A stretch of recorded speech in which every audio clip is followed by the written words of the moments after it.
Thank you, Ceann Corlad. We're told that 1 in every 5 women experience violence, domestic violence and abuse in their relationships.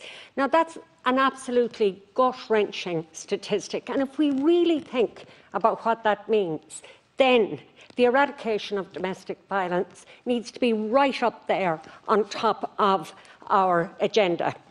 We're talking about so many women. Approximately 370,000 women will experience some form of violence or abuse in their lifetime.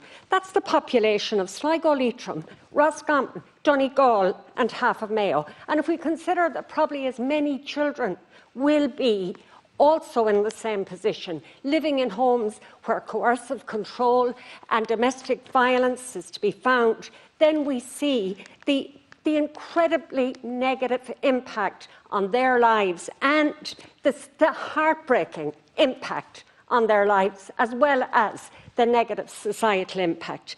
Sometimes I think that we as a society don't fully appreciate the extent of or the horror of domestic violence, where women and children are afraid to live in their own homes. Now, this afternoon I attended most of a webinar which was facilitated by Safe Ireland, and they gave us a very comprehensive and thought-provoking picture of the journey that victims of domestic violence take from a fearful, coercive situation to independent living, and the challenges faced by those trying to navigate that journey are overwhelming. And the objective of this webinar was to let us know how we as legislators can make a difference to those people who are navigating a journey which they called no going back. They spoke of the critical codependencies that keep women and children in homes where there's domestic violence. They talked about the 4 pillars of legal protection, health services, secure income and housing. I haven't time to go through them, but each of them is an important piece of the jigsaw that help women make that journey. As Mary McDermott said, we have 19th century infrastructure in this country trying to address a 21st century problem.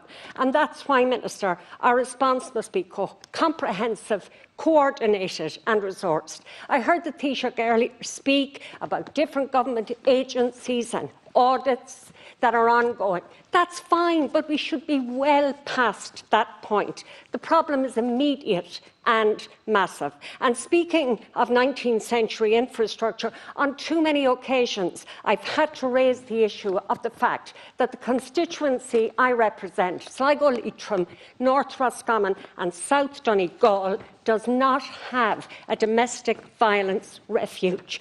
Victims have to access rental accommodation. I mean, it's scandalous and unacceptable that these black spots for refuges, for victims of domestic violence, exist across the country. Can I finally say, Minister, we don't need an audit on this. We know where it's happening. That's something that could be tackled immediately. And I hope I never have to stand up again in this House and say that we have no refuge for victims of domestic violence or no plans for such a refuge in my constituency.